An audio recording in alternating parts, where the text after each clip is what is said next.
আলহামদুলিল্লাহ। ভূমি জরিপ কোর্সের আজকে আমাদের অষ্টম ক্লাস। আজকের ক্লাসে আমরা শিখব চতুর্ভুজ সম্পর্কে। গত ক্লাসে ছিল ত্রিভুজ, এর আগের ক্লাসেও ত্রিভুজ। আজকে থেকে চতুর্ভুজ শুরু হবে। চতুর্ভুজ মানে চারটা বাহু দিয়ে সীমাবদ্ধ ক্ষেত্রফলকে চতুর্ভুজ বলে। তো আমাদের সমাজের অধিকাংশ জমি গুলো হলো চতুর্ভুজ আকৃতির। আজকের ক্লাসের পরেই আমরা এই চতুর্ভুজ আকৃতির যে কোনো জিনিস আমরা মাপতে পারবো ইনশাআল্লাহ। যেটা বলেছিলাম যে আমরা যে রুমে বসা আছি, রুমটা কত শতাংশ জমির উপর আছে। যে মসজিদে নামাজ পড়ি সেটা কত শতাংশ জমির উপরে আছে। যে মাদ্রাসায় আমরা পড়ি, মাদ্রাসা ভবনটা কত শতাংশ, বা আমাদের বাড়ির উঠানটা কত শতাংশ। এভাবে আমরা যে কোনো চতুর্ভুজ আকৃতির বিষয় আমরা মাপতে পারবো। তাহলে চতুর্ভুজ কাকে বলে? চারটি সীমাবদ্ধ দ্বারা,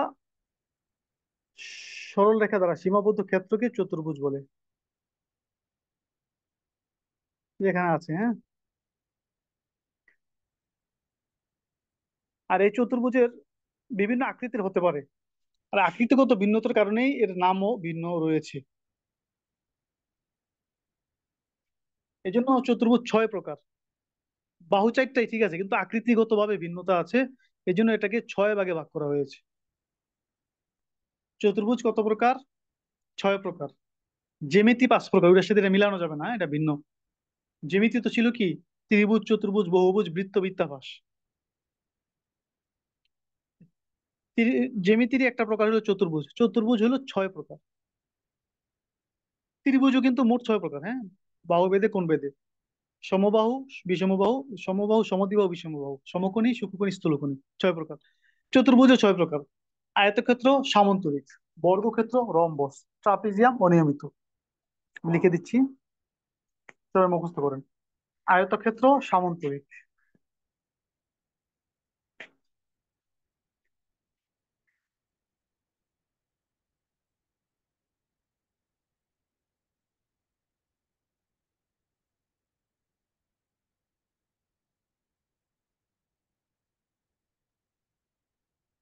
3 নম্বর হলো বর্গক্ষেত্র। 4 নম্বর হলো রম্বস।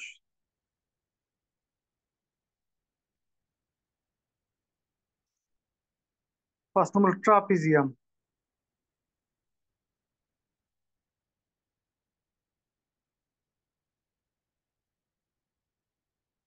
6 নম্বর হলো অনিয়মিত।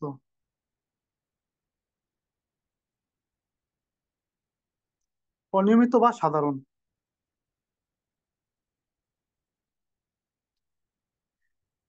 এই মোট 6 প্রকার চতুর্ভুজ। 6 প্রকার মুখস্থ করে ফেলেন। এই সিরিয়াল অনুযায়ী মুখস্থ করতে হবে, হ্যাঁ। দুইটা দুইটা করে করতে পারেন। আয়তক্ষেত্র, সামন্তরিক। বর্গক্ষেত্র, রম্বস। ট্রাপিজিয়াম, অনিয়মিত বা সাধারণ চতুর্ভুজ। সবাই মুখস্থ করেন। আয়তক্ষেত্র, সামন্তরিক, বর্গক্ষেত্র, রম্বস, ট্রাপিজিয়াম, অনিয়মিত। বলেন।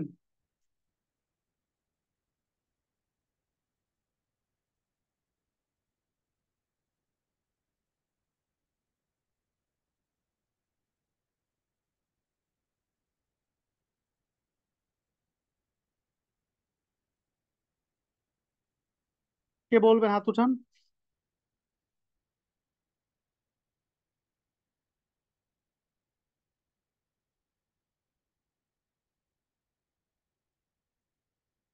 বলেন, আনমিউট করে বলেন। একদমই 5 বার বলবেন। আয়তক্ষেত্র, সামান্তরিক, বর্গক্ষেত্র, রম্বস, ট্রাপিজিয়াম, অনিয়মিত বা সাধারণ। আয়তক্ষেত্র, সামান্তরিক, বর্গক্ষেত্র, রম্বস, ট্রাপিজিয়াম, অনিয়মিত বা সাধারণ। আয়তক্ষেত্র, সামান্তরিক, বর্গক্ষেত্র, রম্বস, ট্রাপিজিয়াম, অনিয়মিত বা সাধারণ। আয়তক্ষেত্র, ঠিক আছে, সামান্তরিক, মাশাআল্লাহ। বর্গক্ষেত্র, রম্বস, ট্রাপিজিয়াম, অনিয়মিত বা সাধারণ। আব্দুল মান্নান বলেন। আয়তক্ষেত্র, হ্যাঁ। সামান্তরিক, বর্গক্ষেত্র, রম্বস, ট্রাপিজিয়াম, জি। অনিয়মিত।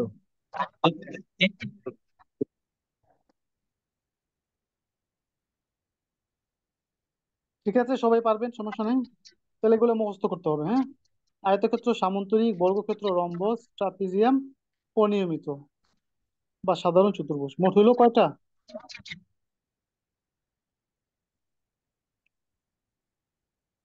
মোট হলো 6টা। এবার আমরা এক একটা করে আলোচনা করতে থাকি। প্রথম হলো আয়তক্ষেত্র। যে চতুর্ভুজের বিপরীত বাহুদ্বয় পরস্পর সমান ও সমান্তরাল এবং প্রত্যেকটি কোণই সমকোণ বা 90 ডিগ্রি সমান তাকে আয়তক্ষেত্র বলে। যেমন চিত্রে এবিসিডি একটি আয়তক্ষেত্র, যার দৈর্ঘ্য 150 ফুট এবং প্রস্থ 100 ফুট। ক্ষেত্রফল কত?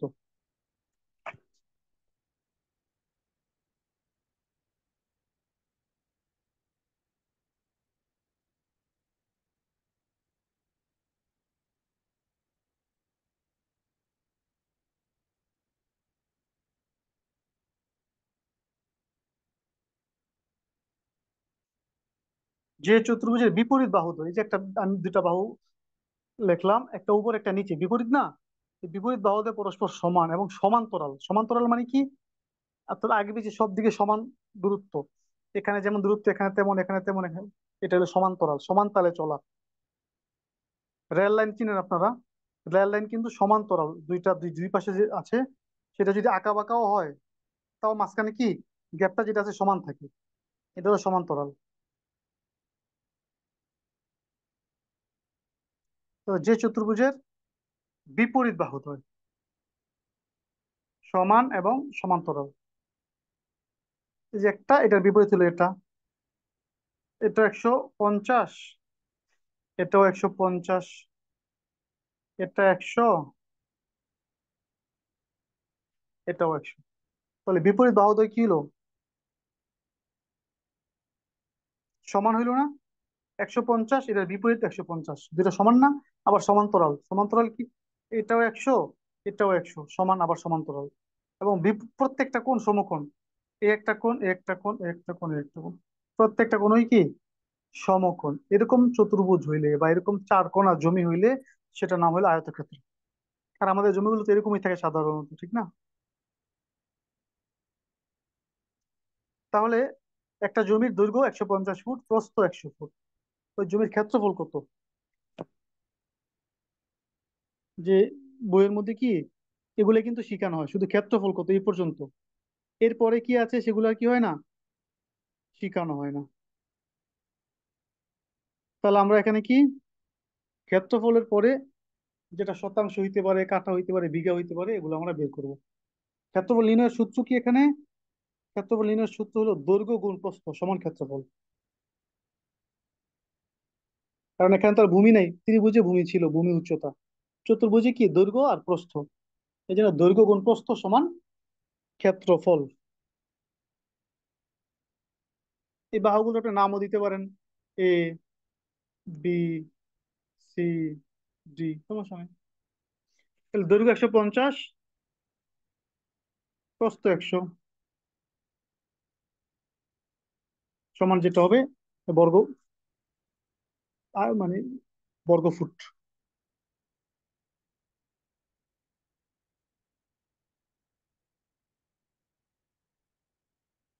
150 গুণ 100, 15,000 বর্গ ফুট। 15,000 বর্গ ফুট যদি বলি আমি, কত শতাংশ? তাহলে আপনারা কি করবেন? আপনারা লেখেন কত শতাংশ, কত কাঠা, কত বিঘা, তিনোটা লেখেন কমেন্ট বক্সে।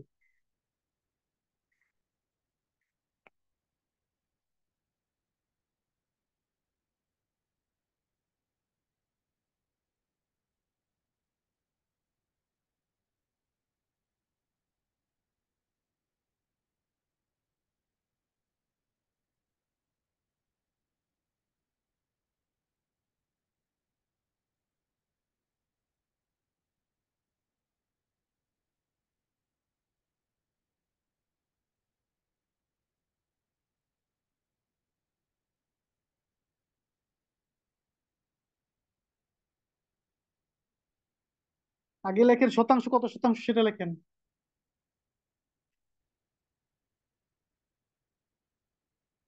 এরপরে লেখেন কত কাঠা।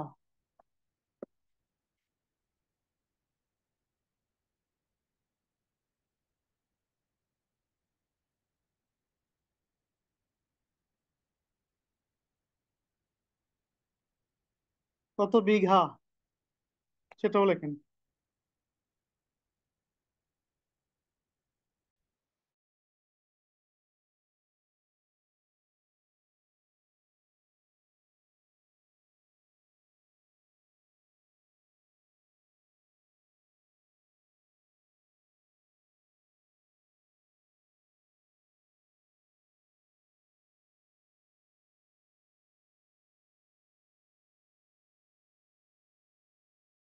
জি, তাহলে কত? এখানে হলো 34.43 শতাংশ, বা ডেসিমল। 20.83 কাঠা। আর হলো 1.04 বিঘা। জি, মার্শাল্লাহ। এরকমই, হ্যাঁ, প্রত্যেকটা এরকম ভাবে হিসাব করা হবে। এখন আমি আপনাদেরকে আরেকটা হিসাব দিই, আপনারা করে ফেলেন।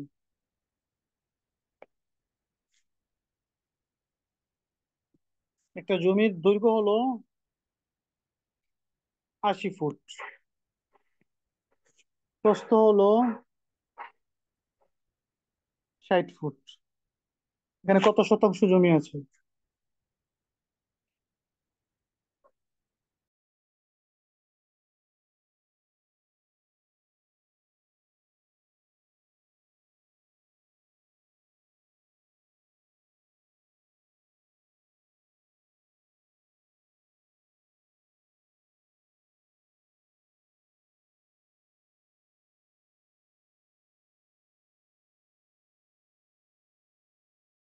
দৈর্ঘ্য 60 ফুট, প্রস্থ দৈর্ঘ্য 80 ফুট, প্রস্থ 60 ফুট।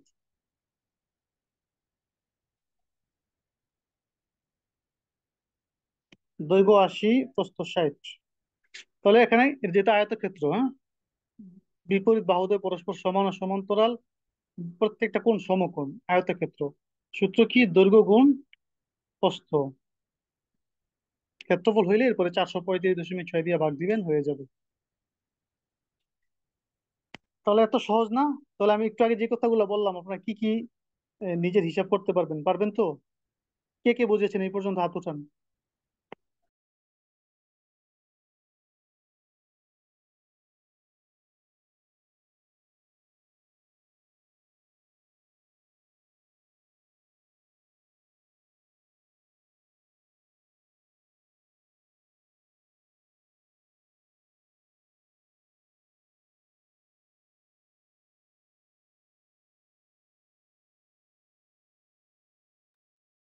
জি, মাশাল্লাহ। অর্থাৎ আমাদের সূত্র অনুযায়ী কাজ করতে হবে। সূত্র কি? দৈর্ঘ্য গুণ প্রস্থ সমান ক্ষেত্রফল। ক্ষেত্রফল যেটা আমরা পাবো, পাওয়ার পরে সেটাকে আমরা শতাংশ বানাইতে পারি 435.6 দিয়ে ভাগ করে, কাঠা বানাইতে পারি 720 দিয়ে ভাগ করে, বিঘা বানাইতে পারি 14,400 দিয়ে ভাগ করে। এরপরে হলো 2 নম্বর কি? সামন্তরিক। এখানে আর দুইটা সূত্র এখানে দেওয়া আছে, দেখেন। দৈর্ঘ্য যদি আপনি জানতে চান, অর্থাৎ দৈর্ঘ্য জানতে চাইলে ক্ষেত্রফল জানা দরকার। যে একটি আয়তক্ষেত্রের ক্ষেত্রফল 15,000 বর্গফুট, প্রস্থ 100 বর্গফুট, দৈর্ঘ্য কত? তাহলে বর্গ মানে ক্ষেত্রফলকে, যেটা জানা আছে, জানা বাহু দিয়ে কি করতে হবে? ভাগ করতে হবে। অর্থাৎ ক্ষেত্রফল ভাগ প্রস্থ সমান দৈর্ঘ্য। আবার যদি প্রস্থ জানতে চান, ক্ষেত্রফল ভাগ দৈর্ঘ্য সমান প্রস্থ। আর চারটা বাহুর যোগফলকে বলে পরিসীমা। অর্থাৎ 150 যোগ 150 যোগ 100 যোগ 100 সমান সমান কত হয়? 500। এটা হলো পরিসীমা। আর পরিসীমার অর্ধেক হলো অর্ধ পরিসীমা। এটা আমরা শিখেছিলাম। 2 নম্বর হলো সামান্তরিক। আয়তক্ষেত্রের চ্যাপ্টা রূপকে বলে সামান্তরিক। এক কথায় দেখেন, এই যে এখানে একটা চিহ্ন আছে।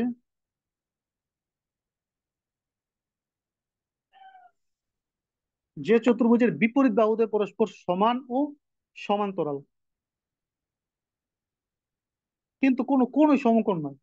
আগের সংজ্ঞার থেকে পার্থক্য এটাই, যে কোনো কোনই সমকোণ নয়। আগের সংজ্ঞায় পার্থক্য ছিল সবগুলো কোণ সমকোণ। সামান্তরিকে কোনো কোনই সমকোণ নয়, বরং বিপরীত কোণদ্বয় পরস্পর সমান, তাকে সামান্তরিক বলে। সামান্তরিকের যে বাহুর উপর লম্ব অঙ্কন করা হয় তাকে সামান্তরিকের ভূমি, আর ভূমি থেকে তার বিপরীত দিকে সোজাসুজি অঙ্কিত লম্বকে সামান্তরিকের উচ্চতা বলে। যেমন চিত্রে এবিসিডি একটি সামান্তরিক।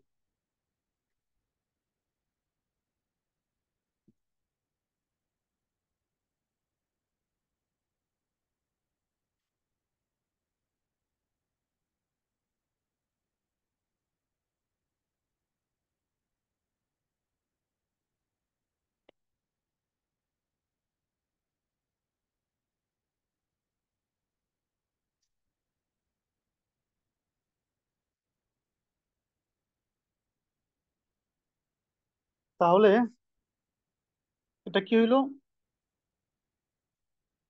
150, এটাও 150। বিপরীত বাহুতে পরস্পর সমান ও সমান্তরাল। 100, এটাও 100, এটাও সমান ও সমান্তরাল, কিন্তু কোনই কিনা সমকোণ না। এই যে দেখেন, এটা হলো সূক্ষ্মকোণ। বিপরীত কোণ সূক্ষ্মকোণ, বিপরীত কোণ দ্বয় সমান। স্থূলকোণ স্থূলকোণ, বিপরীত কোণ দ্বয় সমান। এটাকে বলে সামান্তরিক। তো সামান্তরিকের যে ভূমির উপরে লম্ব আঁকা হয় তাকে বলে সামান্তরিক। যে বাহুর উপর লম্ব আঁকা হয় সে বাহুকে বলে ভূমি।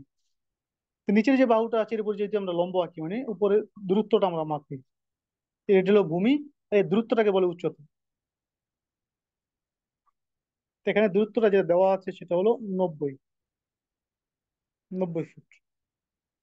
এরকম যদি হয়, দেখেন বাহুর পরিমাণ তো সমান, 150, 100, কিন্তু কোণগুলো সমকোণ না, এই জন্য এখানে জমির পরিমাণ কমে যাবে, কারণ উচ্চতা এখানে কম। 100 জায়গায় 90।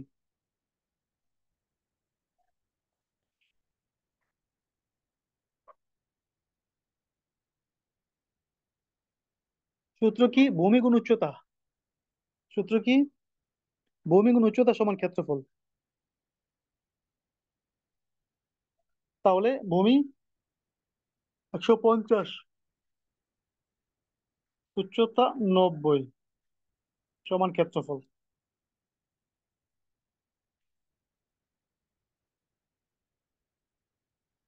গুণ 90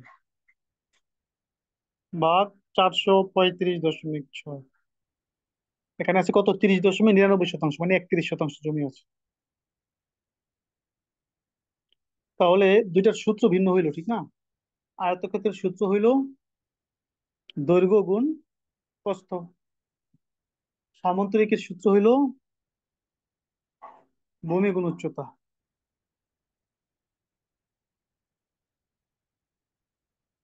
আপনারা এটা করে ফেলেন।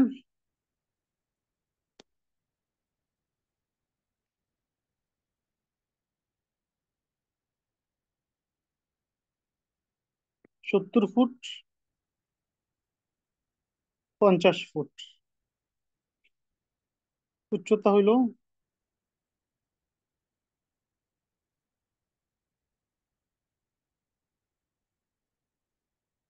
হলো 50,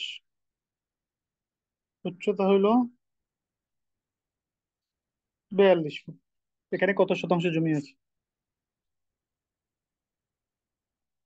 দৈর্ঘ্য 70 ফুট, প্রস্থ 50 ফুট, মানে মানে চারটা বাহু আর কি।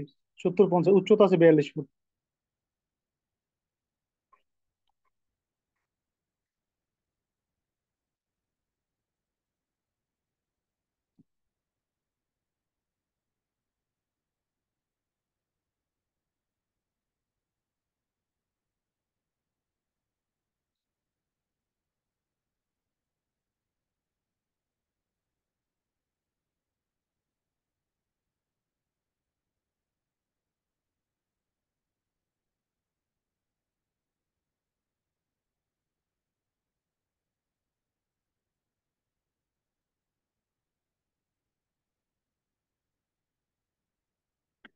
6.74, বা পরের সংখ্যাগুলো বাদ দিলে 75 হয়। অঙ্কের নিয়ম হইলো, যেটা বাদ দিবেন এই সংখ্যাটা যদি 5-এর উপরে হয় তাহলে আগেরটার সাথে এক বাড়ায় দিবেন।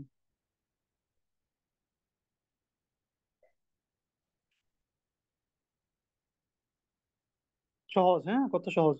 এগুলো আমরা জানতাম না আগে।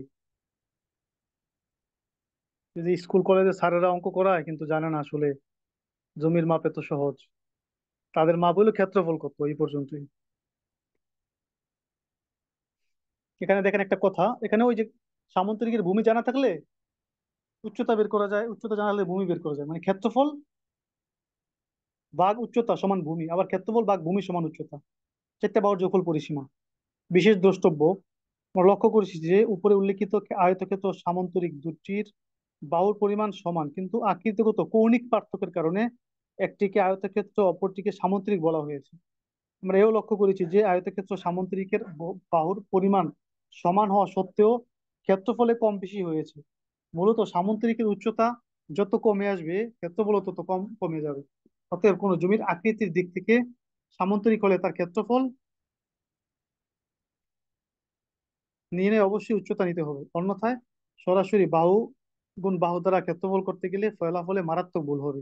তবে পরিসীমায় কোনো প্রকার পার্থক্য হবে না, কারণ পরিসীমা নির্ধারণ হয় বাহুর পরিমাণ দিয়ে। অতএব দুটির বাহুর সমান হলে পরিসীমাও সমান হবে। প্রকৃতপক্ষে আয়তক্ষেত্রের যে কোনো বিপরীত দুটি কোণ ভিতরের দিকে চেপে গেলে যে আকৃতি পরিলক্ষিত হয় সেটাকেই সামান্তরিক বলে।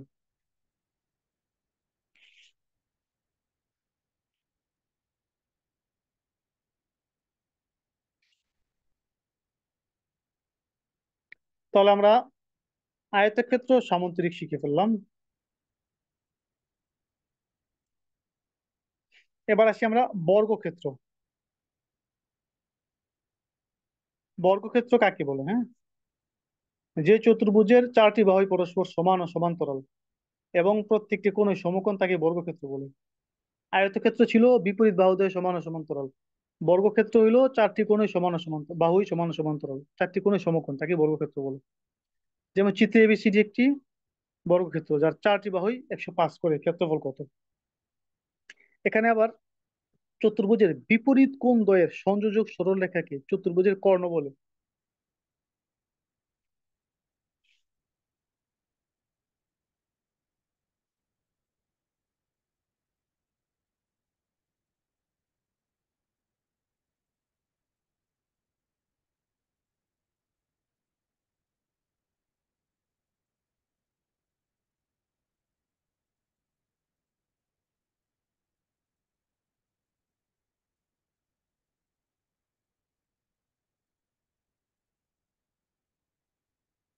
সমান, প্রত্যেকটা বাহুই কত? 105।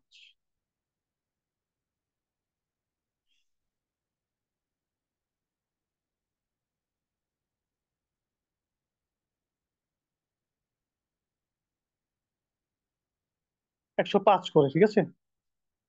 এখানে আবার আরেকটা বিষয় বলছে, এক কোণ থেকে আরেক কোণের দূরত্ব। হ্যাঁ, এটাকে বলে কর্ণ। এটাকে কি বলে? কর্ণ বলে।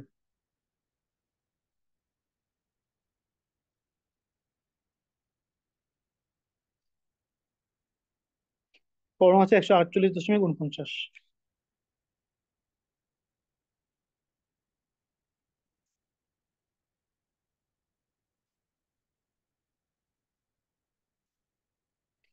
তাহলে এটা কি আমরা পাইলাম?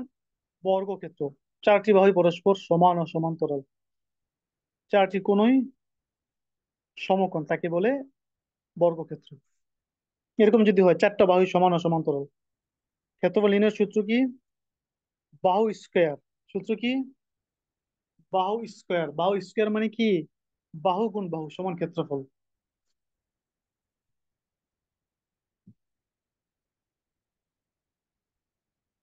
বাহু স্কয়ার সমান ক্ষেত্রফল। তাহলে মানে এখানে বাহু কত আছে? 105। স্কয়ার মানে 105 গুণ 105,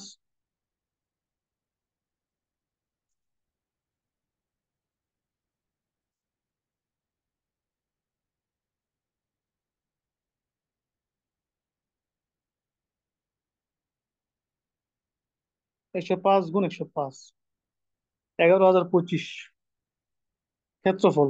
শতাংশ বানাইলে ভাগ 435.6, 25.30/31 শতাংশ।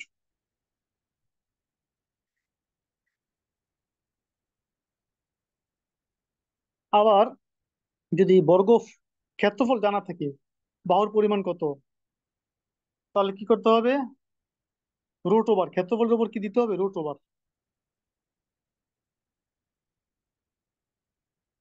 যেমন এটা ক্ষেত্রফল কত, যে কোনো একটি বর্গক্ষেত্রের ক্ষেত্রফল 11,025,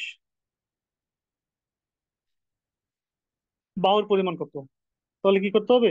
এই ক্ষেত্রফলের উপর রুট ওভার চাপলেই বাহু বের হয়ে যাবে।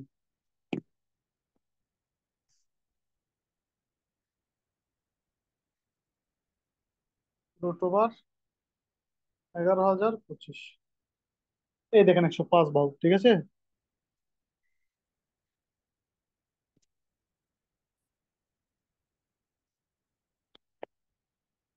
অর্থাৎ 105-এর রুট হলো কি? 11,005-এর রুট হলো 105। 105-এর স্কোয়ার 11,025। অর্থাৎ স্কোয়ার স্কোয়ারের মাধ্যমে লাফ দিয়া যে উপরে ওঠে তাল গাছের মাথায়, সেখান থেকে আবার লাফ দিয়া পরে রুট ওভারের মাধ্যমে। যদি বলি 3 স্কোয়ার মানে কি, 3 গুণ 3 সমান সমান 9, ঠিক না? আবার যদি বলি 9 রুট, 9-এর উপর রুট দিলে ফলাফল হবে 3, এরকম আর কি। ঠিক আছে, স্কোয়ার আর রুটের উপর রুটের মধ্যে পার্থক্য।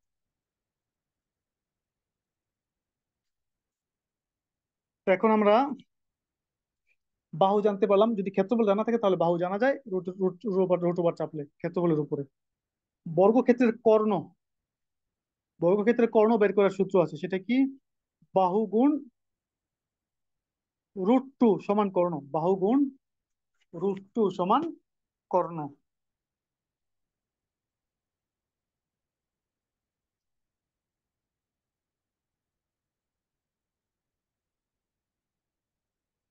√2, তো বাহু কত? 105 গুণ √2। তো প্রথম √2 মান বের করেন, এরপরে 105 দিয়ে গুণ করেন।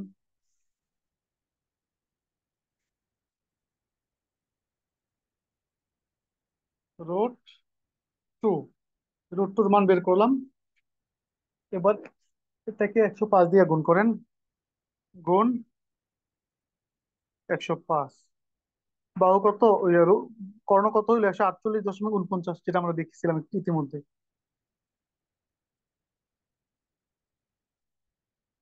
এখন যদি আমি আপনাদেরকে একটা অঙ্ক দিয়ে হিসাব করেন।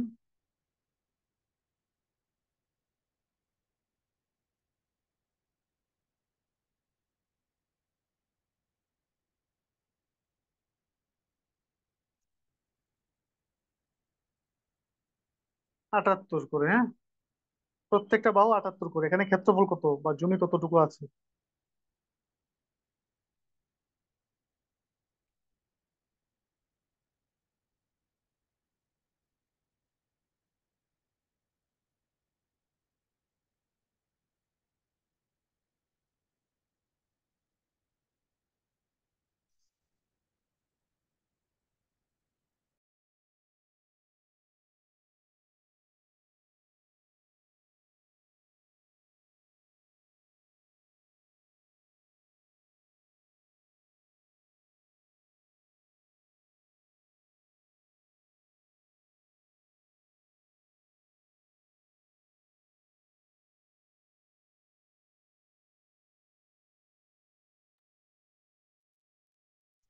এখন যদি বলি একটা বর্গক্ষেত্রের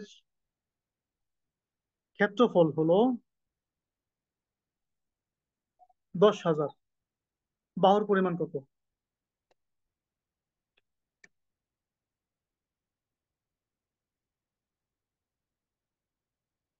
বাহুর পরিমাণ কত?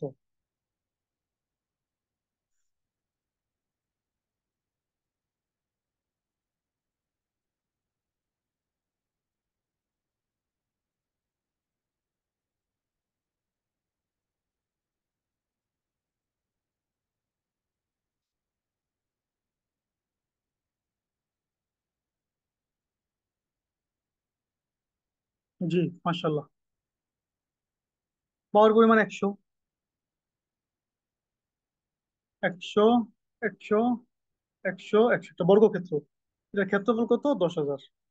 এখন ক্ষেত্রফল যদি 10,000 হয়, বাহু কত? বাহু 100। তাহলে আজকে আমরা কি শিখলাম?